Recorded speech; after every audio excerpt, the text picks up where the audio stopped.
ডিভোর্সের পর বিসিএস দিলাম, পাশ করলাম, কলেজে জয়েন করলাম। 6 বছর আগে বিয়ে করেছিলাম তাকে। বেকার ছিলাম। বাপের বাড়ি যাও, সংসার-টংসার আমার ভাল লাগে না। আসলে তখন বিয়ের পর ঘরে বাইরে মানুষজন নানান কথা শোনাতো। যত রাগ যত ক্ষোভ বউয়ের ওপরেই ঝাড়তাম। বউ আমার কখনো টু শব্দও করেনি। বাড়ির বউ তখনই সবার কাছে প্রিয় হয় যখন চোখ থাকতে অন্ধ হয় আর মুখ থাকতে বোবা হয়। না পারতাম বউকে নিজের টাকায় হিজাব কিনে দিতে, না পারতাম শখের কিছু নিয়ে আসতে। ওর কোনো অভিযোগ ছিল না। কাগজ মুড়িয়ে 10 টাকার খুরমা এনে দিলেই খুশি হয়ে যেত। তনু খুব করে চাইতো ও মা হবে। ওকে বলতাম চাকরি বাকরি নাই বোঝো না, বাচ্চা নিয়ে কি আমি আমার বাচ্চাকে চোর বানাবো? ও চুপ করে শুনতো। একবার ওকে বাবার বাড়ি রেখে আসলাম, যাবেই না। বাইকের পেছনে চুপচাপ বসেছিল সেদিন। মন ভালো থাকলে একটার পর একটা কথা বলেই যেত। বউ আমার রাগ করেছে। ওর রাগ অভিমানে তো আমার কিছু যায় আসে না। আমার নানি ওকে খুব ভালোবাসতো। সন্ধ্যায় নানি এসে বলল, তনু মনটা খারাপ করে গেল, তুই এখন ওর ওখানে যা, তাছাড়া কান্নাকাটি করবিনি। আমি হেসে বললাম, ও যে পরিমাণ ছেঁচড়া, আমি এখন গেলেই আসার জন্য গাড়ির পেছনে উঠে পড়ব। বাপের বাড়ি থাকুক, পড়াশোনা করুক, এখানে থাকলে তো আর ঠিকমতো পড়াশোনা করে না। তনু তখন ভার্সিটিতে প্রথম বর্ষে। সেদিন রাতে বারবার ফোন করেছিল। বিরক্ত হয়ে ওর নাম্বার ব্লক করে ঘুমালাম। সত্যি তনু ছেঁচড়া। কোনো রকম রাতটা একা কাটিয়েছে। পরদিন রাত পোহানোর পরেই ও দেখি আমার বাড়িতে এসে হাজির। সেদিন সারাদিন ওর সাথে কথা বলিনি, রাতেও কথা বললাম না, শুয়ে আছি। ও আমার মাথায় হাত বুলিয়ে দিচ্ছে। বুঝতে পারলাম ওর দু চোখেই ভেজা।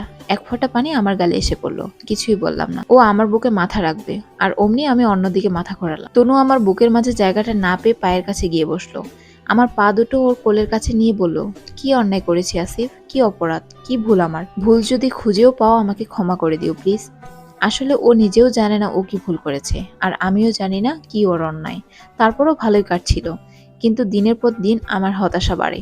বেকার বলে শ্বশুরবাড়িতেও পাত্তা পায়নি। তনু ওর বাবার বাড়ি থেকে অনেক কথা শুনেছে। জামাই বেকার হলে বাবা মার কাছেও মেয়ের গুরুত্ব থাকে না, এটাই স্বাভাবিক। তনুকে আবার বাবার বাড়ি পাঠিয়ে বললাম, তনু এইভাবে আর হয় না, তোমারও সময় আছে, নিজের জীবন গুছিয়ে নাও, ডিভোর্স হোক প্লিজ। তনু বলেছিল, অনেক আগলে রাখতে চেয়েছিলাম আসিফ, তোমার মতো করে কে ভালোবাসবে? কি নিয়ে ভালো থাকবো আমি? আমাকে ছেড়ে তুমিও কি ভালো থাকবে? কথা ঘুরিয়ে আমি বললাম, তুমি খাইছো? কিছু না বলে তনুই ফোনটা কেটে দিল। হয়তো ছেড়ে দেবো শুনতে শুনতে বউ আমার ক্লান্ত। তারপর আর কথা হয়নি। আপোষে আমাদের ডিভোর্স হয়ে যায়। ডিভোর্সের পর কতবার ওর সাথে দেখা হলো, ও আর আমার দিকে ফিরেও তাকায়নি।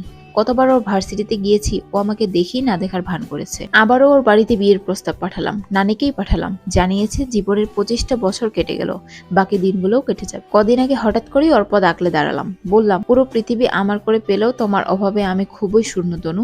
আমার না হয় কোনো গুণ নেই, তোমার তো অনেক গুণ। সেই গুণে আমাকে ক্ষমা করে দাও, ফিরিয়ে দিও না প্লিজ। তনু কিছুই বলল না, যেন ওর সব বলা ফুরিয়ে গেছে, আর কিছুই বলার নেই। ওর চোখের কোণে দেখলাম পানি জমেছে, কিন্তু ঝরে পড়েনি। নিজেকে আটকে রাখা শিখে গেছে। তনু খুবই ব্যস্ত। হাই স্কুলে জয়েন করেছে, ম্যাথের টিচার। হয়তো ওর ব্যস্ত শহরে কিংবা অবসরে আজ আর আমি নেই। আজ 2 তলা বাড়ি আছে, 2টো গাড়ি আছে, মাস শেষে টাকা আছে, শুধু আমার তনু নেই। পরিবার থেকে অনেকবার বিয়ের কথা বলেছে, কয়েকটা মেয়েও দেখেছি। বাবা সেদিন রাগ করে বলেই ফেললো, মেয়ে ব্যাংকার, ভালো ফ্যামিলি, বিয়েতে তোমার আপত্তি কেন? চুপ করে থাকলাম। একটু পর আবার বলল, তনুকে ছাড়তে তো আমরা তোমাকে বলিনি, তুমিই ছেড়েছো। কথা শুনেই বললাম, ছেড়ে দেওয়ার কথা তোমরা কেউ বলনি বাবা, কিন্তু বাধাও দাওনি। বাবা আর কিছু বলেনি।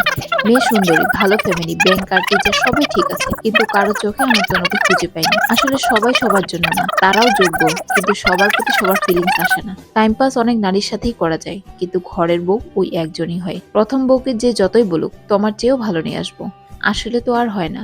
যায় দিন ভালো, আসে দিন খারাপ। আজ মা বাবা, ভাই ভাবি, বন্ধু বান্ধব যে যার সংসার নিয়েই ভালো আছে।